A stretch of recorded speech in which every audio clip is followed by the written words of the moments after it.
Liz Carpenter, who was the great wit in the White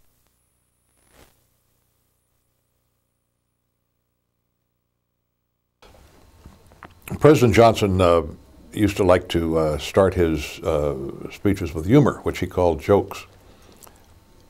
And Liz Carpenter, who was the great wit in the White House, assembled a group of people that she considered to be fellow wits from around the administration to meet in her office every week, every Thursday afternoon. And they would go over the president's speech calendar and toss around humor that he might use, jokes that he might use to start his speeches with. I attended some of those, not because I am a humorist myself or because I had anything funny to contribute, but because Liz liked to serve booze, and she thought that got the juices started, and she asked me to come and bartend, so I did on a number of occasions. Most of the humor that came out of those sessions was successful and eventually found its way into the collected speeches of Lyndon Johnson, but occasionally something didn't work. And on one occasion, toward the end of the administration, I was with the president on a trip he was making, going down south to dedicate a new aircraft. And he was reading the speech that had been written for him for the first time. And he didn't get the humor that was in it. And he then said to me, give me a joke that I can use. So I took that back to my part of the plane, and I struggled with it for a long time, and I finally came up with something that I thought was okay generally, and he liked it, and he used it, or I guess he liked it. He used it anyway. Not very long after that, I think maybe a couple of weeks after that, I got a call from Jim Cross, who was the president's military aide. He was in the president's bedroom. The president was reading the speech that he was to make that night, and he didn't like the humor in it, and he told Cross to call me and tell me to take the speech and spice it up. So I struggled with that, and then not very long after that, the same thing happened when George Christian called me. He was the president's press secretary, and he had another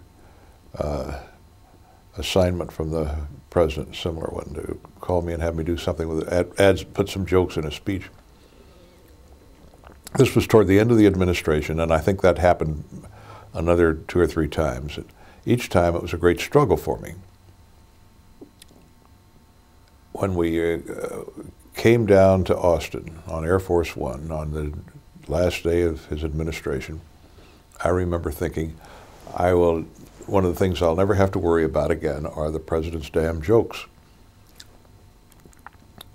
I became director of the library, and one of the first things that came my way was an invitation to speak to a group of public administrators in the old Villa Capri hotel. This was the first public speech I'd ever made in my life. I met with these people. It was just enough time after the administration so that various members of the administration were writing articles telling all of the things that they had done. So I thought it would be kind of interesting for me to say, as I did, that I welcomed the chance they were giving me to carve out my own niche in history. And I then proceeded to tell them that I was the man who had coined the phrase, the Great Society, that I had written a good many of the Great Society legislation myself, and I went on in that vein, and it was kind of ridiculous stuff, but the audience got it. There weren't any big guffaws, but at least they knew what I was doing. But there was a young reporter who was covering her very first story from the Austin American-Statesman. She did not apparently know that I was attempting humor, and so she wrote the story straight. And her story the next morning in the paper identified me as Harry Middleton, the new director of the LBJ Library and the man who gave the Great Society its name. And then she went on to report other things that I had said. I read that with a considerable feeling of unease, because knowing how President Johnson was not terribly fond of aides claiming distinctions that they did not earn. So I called him out at the ranch. I knew that his paper was delivered early in those days. So I called him, and I said, Mr. President, have you got the paper yet? Yes, he had. I said, there's a story about me on page, I think it was page 5. And he said, yes, he'd read it. And I said, well, I'm sure you know that was a pretty dumb effort at humor on my part. And there was a pause, as there often was in conversations with him. And then finally he said, Harry, you never were very good at jokes. Another thing that President Johnson liked in his, I'm not sure just how much he ever used them, but he liked or professed to like visual aids. There was a preacher out at Minister across the road from the ranch house named Truesdale, the Reverend Truesdale, a Lutheran minister. And he was a rather large fellow, and the president was very fond of him. One time when Bob Hardesty and I were at the ranch, we went with the president to Mass one Sunday morning. The president, knowing that I was a Catholic, laid that on me, and Bob came along. We went to Mass in Fredericksburg, and then as on the way back, the president said, I'd like to visit the Reverend Truesdale. Would you fellows like to go along with me? Well, of course we said yes. And we went, and we were there in the front row. And the Reverend Truesdale was at his flamboyant best on that occasion. His sermon was on the theme of how things are not always as they seem, what they seem to be. And to illustrate his point, at one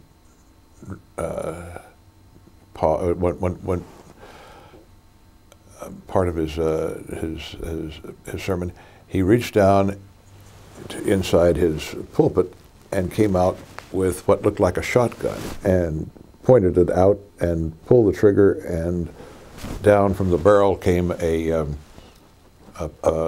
panel that had the word L-O-V-E on it, love. This illustrated what the point he wanted to make. Well, it created quite a consternation, obviously. The president loved it. We got back to the ranch, and at lunch that day, the president started talking about it, and he asked me to tell the assembled group around the table about the President Truesdale's sermon.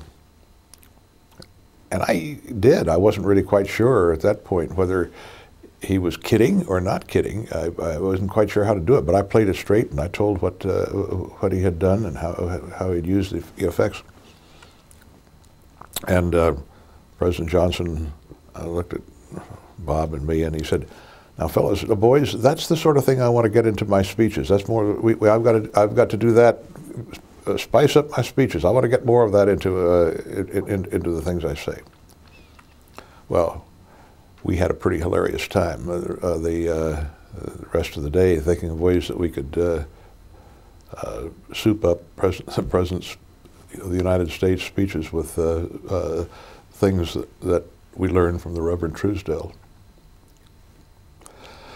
I had an experience that really relates more, I think, to General Westmoreland than it does to the president, but there were certainly both involved.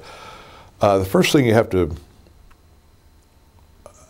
understand about this story I'm about to tell is that those who worked for President Johnson and survived, and I worked for him less time than at least in the White House, than any other member of his staff. Well, no, I guess Temple worked there less time than I did. But anyway, anyone who worked for him and survived began to learn early when he meant what he was saying and when he really didn't mean it. And he had a tendency to speak extravagantly at times. He was going to make a speech to the American Legion that was meeting in Detroit, and this was in October of '68. It was a dreadful time for him because in March he had thrown in his entire stack to try to by pulling himself out of the race, take the Vietnam War out of the political equation that year. And for a while it looked as if it was working, and then it fell apart, and all kinds of reasons for it. But he was irritated and frustrated, and so at any rate, I wrote the speech, and he called me back to his compartment. Had a steward come out and get me, and I went back there, and he was looking at the speech and reading it and ruffling through it the way you could tell when it was he was not very happy with it. And he said, this is not what I want to say. He said, I'm just tired of mealy-mouthing around with this thing. It's been going on too long. I think we've got to say that those people that are bad-mouthing our policy over there ought to stand up and be counted and go over there and take their places beside our boys in the trenches. Well, that was LBJ at his worst. I knew he didn't mean it, but even for him to say it was just pretty dumb. It didn't make any sense. There had never been any trenches in Vietnam, and what the policy would have been to send dissenters over to take their places in the fighting ranks just didn't boggle the mind. But at any rate, I knew I had something of a job to do, and I went back to my seat. George Christian, press secretary, who had been there while all this was going on, came back, and I guess not quite sure himself that I understood that I knew how to take the president when he talked like that. Christian said, you can't say what he said. I said, well, I know that, but I've got to do something. So we worked together and came up with another version, not of the whole speech, but of a part of it. Nothing at all like what the president had said, but a little bit different. A little bit tougher, but not much, not really much at all. We had it, gave it to the typist, had it put on cards, and then we went into the hall, and Christian and I stood in the back of the hall while the president spoke. We were both a little apprehensive that he might, if he was frustrated enough, possibly start ad-libbing and maybe get into that ridiculous territory that he had wandered into with me. We didn't really need to worry about that because he wouldn't have done it. He didn't do that kind of thing. But it was a little bit of an apprehension. However, he read the speech as he had it in the cards, and went through it all, got his applause, and then we all got back on Air Force One to come back to Washington. And once again, the steward came and said the president would like to see me in his cabin. So I went in. And he was very expansive. At this time, General Westmoreland, William Westmoreland, was with him. Westmoreland, of course, had been in charge of the fighting forces in Vietnam, but by now he had been called back to Washington, and he was Chief of Staff of the United States Army. Had been for about a month, 2 months, I guess, at that point. and he had been in Detroit to address the American Legion, and the president invited him to come back on Air Force One with him to Washington. So he was in the cabin when I went in. And as I say, the president was quite expansive, had me sit down and order a drink. And then after I was settled, he said, "Harry, that speech that I just made, that isn't what I told you I wanted to say, was it?" And I said, "No, sir, not exactly." And he said, "Well, do you mind telling me why you didn't say what I told you I wanted to say?" And I said, "Well, Mr. President, I thought that on reflection you probably wouldn't want to say it exactly that way." And he said, "Oh, you thought that?" And he turned to Westmoreland. He said, "General, did you hear that?" And Westmoreland, not knowing what the hell was coming, nodded. And the president said, "I told Harry that I wanted in that speech to say," and he proceeded to tell Westmoreland exactly what he had told me to say, that those people that were bad-mouthing our policy ought to go over there and take their places beside the boys in the trenches. And he said, "Now you heard, General, you heard what Harry said. He said he didn't think I really meant that. General, what would you do? What would be your policy if one of your officers decided you really didn't mean a command that you had given? How would you handle that?" And Westmoreland, as a contentious man, contentious figure out of the Johnson administration, he's not universally respected, I guess, and not everybody agrees with him, but he'll always be a hero in my mind because of his reply. He said, "Well, Mr. President, I think we have to take these things on a case-by-case basis. And in this case, I think Harry did us all a favor because, frankly, I don't know what I would have done with those sons of bitches over there." I'm going to stop for a while now. Okay. Your cards there. Yeah. Okay. Okay. I think the most meaningful stories that I can tell about LBJ really relate to the period after he left the White House, when he was down here in Austin, and I became director of the LBJ Library. I think they are, I think, quite significant in terms of the history of the library and how it has developed. I became director in the spring of 1970. The very first decision that was made after I became director was made by the president. He wanted the library was then in the process of construction, and he wanted the library to be opened and dedicated 1 year later in the spring of 1971. And he said, May, it has to be done in May, and if it's any later than that, it'll be too hot, and if you wait until fall, I may be dead. So it was decided that it had to be done, the building had to be completed so that it could be dedicated in May of 1971. And that meant that that following year was given totally to getting the building open, built. Toward the end of that year, I guess for several months, after the inside of the interior completed, the designer that the architect had selected was putting into place the exhibits that he had created.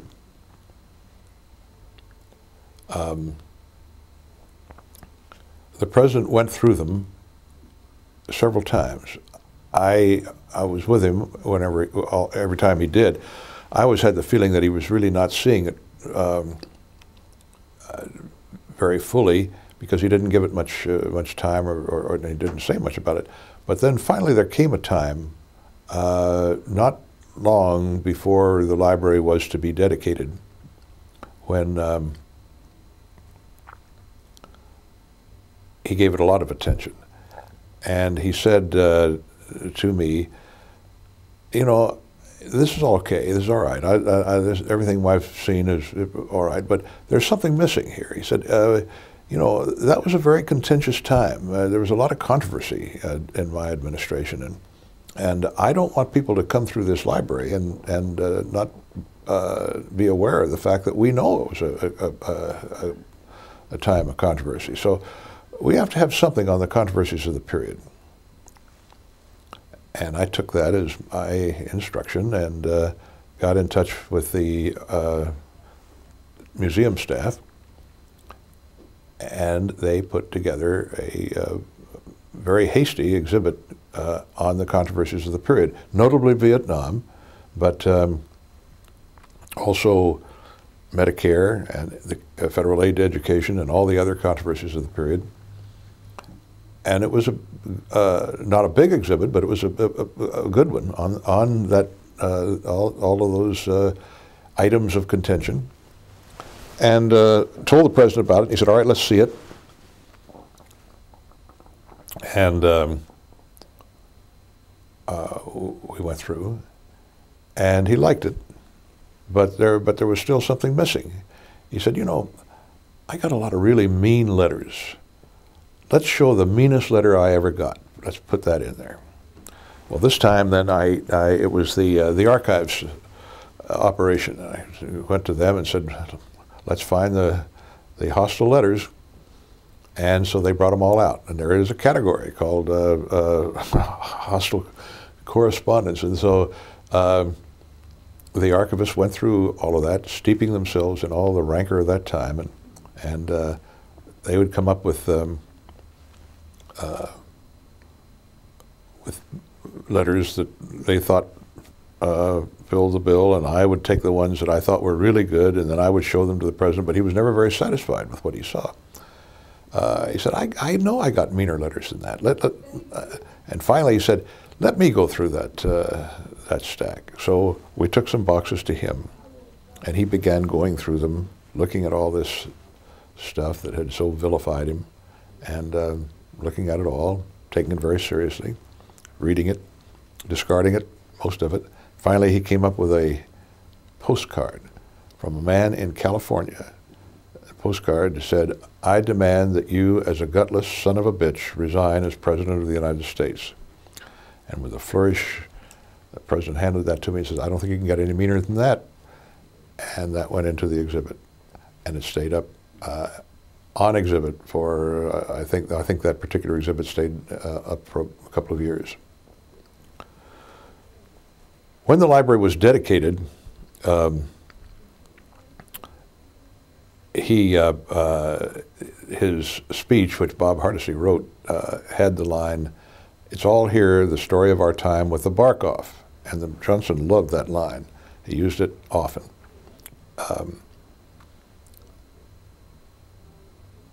We were, 1 week after the library was dedicated, well, actually 8 days. The library was dedicated on a Saturday, and it was the following Sunday. I was back in the back bedroom of the house that we lived in at the time, and my wife came back. It was early in the afternoon, and she came back and she said, "My God, President and Mrs. Johnson are walking up the sidewalk." And they had been invited to a wedding in the church across the street from our house, and they got there early.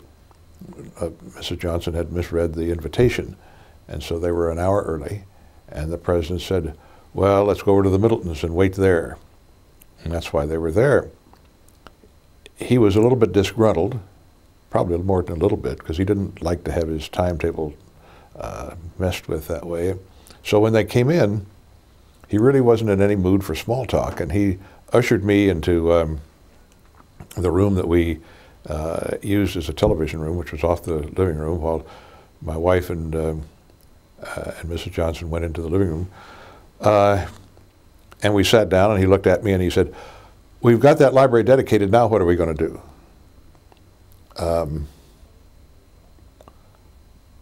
I had been through in the preceding year, while the library was being built, there had been enough conversations, not deep ones, but passing observations from him, so that I knew around the edges, at least, the kind of things that he wanted the library to do. And it all really, at this rather dramatic moment, came together in my mind. And I said, well, Mr. President, I've been giving it some thought, which I hadn't. And I've been thinking that perhaps we ought to choose education as the first group of papers that we'll open. And at the time that we open them, we could have a conference on education, so that the papers would reflect what was done in the past, and the conference could look to the problems of education in the future. And the words were hardly out of my mouth. And he said, "Fine, let's do that. Let's do that. Let's follow that right up with doing the same thing on civil rights." Now, okay, how long does it take to get papers open? And I didn't know. I hadn't paid any. I hadn't. My on-the-job training hadn't taken me that far at that time. But I picked a figure out of the air, and I said, I think it was 6 months. And he said, "All right, fine. Let's do that in 6 months, and then 6 months later we'll do the same thing on civil rights." And I said, "Now we can't do this all by ourselves. But we're here on this university campus. They've got the brains. We've got the resources." He had put together a foundation, and as it turned out, the foundation that he had started was for this very purpose of providing funds for the library and the LBJ School of Public Affairs to do things that would not have been made possible by the federal government and the library's part, or the state and the school's part. So he said, we'll put up the money from the foundation. They can help us with the brain power. Now tomorrow you go over and you see that new president, who's Steve Spur. He'd been in office a week, I think. You take Lady Bird with you, and you tell them what we want. You tell them we need to have their help to get started on this. And we need to get started right away. We want to do this in 6 months. So the next morning I called President Spur and told him that President Johnson had asked that I call him and see if he would give me an appointment. I was going to bring Mrs. Johnson over with me, and this poor guy had been in office for a week. What could he say? But fine, come on. So I went to Mrs. Johnson's office and told her we had this appointment with President Spur, and we went over. And on the way over, she said, "What is it we're going to talk to him about?" And what was on my lips was to say, "It beats the hell out of me." But at any rate, we winged it. Got in and explained it to Spur, and at that time his assistant was Peter Flawn. Flawn was there. And Spur liked the idea, and again, what could he do but like the idea? But anyway, he told Flawn to put together a committee to work with us. Well, that was how it all began, and that's how the whole thing got started. As we were planning this symposium, the archivists were beginning to screen all of the education papers so that they could be opened at the same time.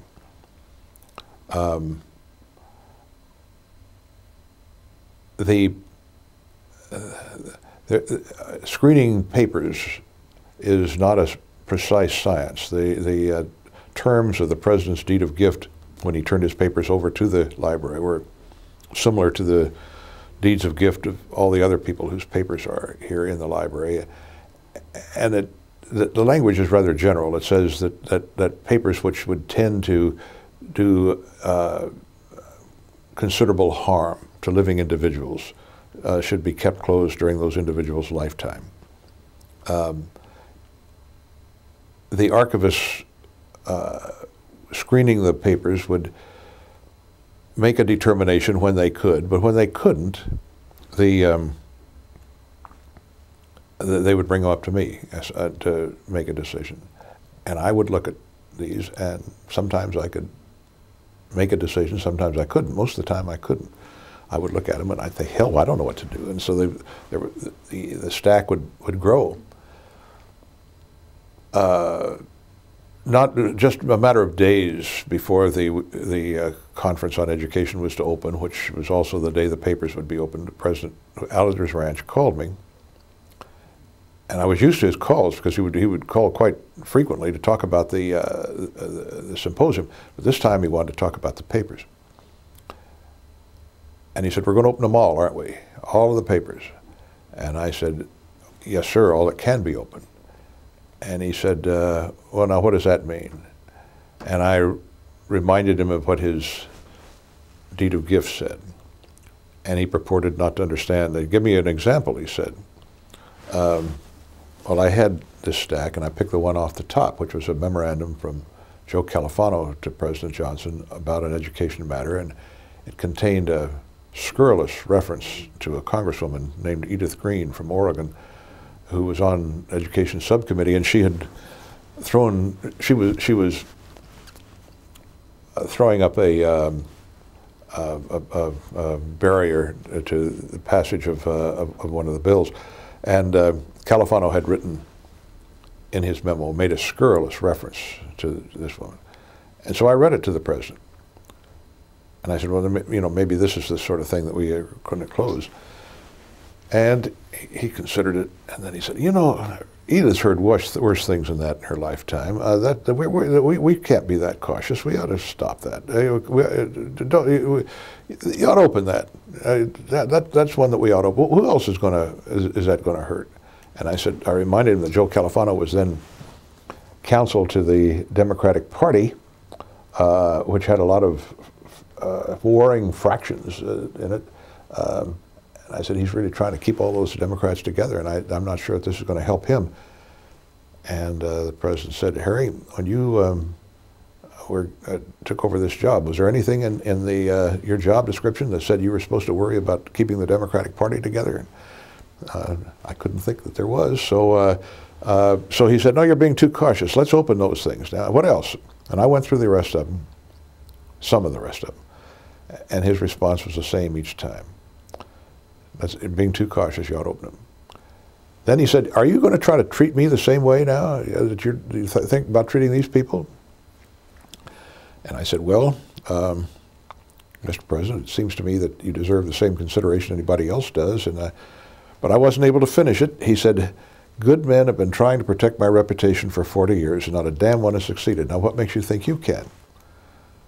So I took that as my guide, but I was still trying to digest it, and he, I guess, sensed that I was having some difficulty accepting it at face value, and he said, "I suppose you think that if well, first," he said, "when we dedicated that library, you had me say," this was a typical Johnson ploy, he knew perfectly well that I didn't write his speech, Hardesty wrote it, but he said, "You had me say that it's all here with the bark off, but now you want me to pick up the New York Times and read, well, Johnson's got the bark still on." So this is trying to come to grips with all that. And he said, "I suppose you think that if I pick up the paper now and I read about something that has been done on the basis of papers out there, that I will let you know about it." And I acknowledged that that thought had indeed occurred to me. And he said, "Well, if that ever happens, here's what I want you to do. I want you to go out, and I want you to sit on that hillside in front of the library, and you look back at it, and you think of all that we've been through to get this library open, because it's been a long road. You think of all of that. And then you come back in here and you call me, because I'll be waiting right here. I'll know what you're calling about, and I'll be waiting for your phone. You get me on the phone, and you say, 'Mr. President,' because that's the way you talk. You're always very polite. You say, 'Mr. President, one of us is full of shit, and let's decide right now who it is.'" So that was my charter, and I took that as a way to proceed, and that's the way we have proceeded. As a result, I think we have been quite. It is generally recognized that we've been quite liberal in our policy of opening papers, and it all stems from that. Stop for a minute.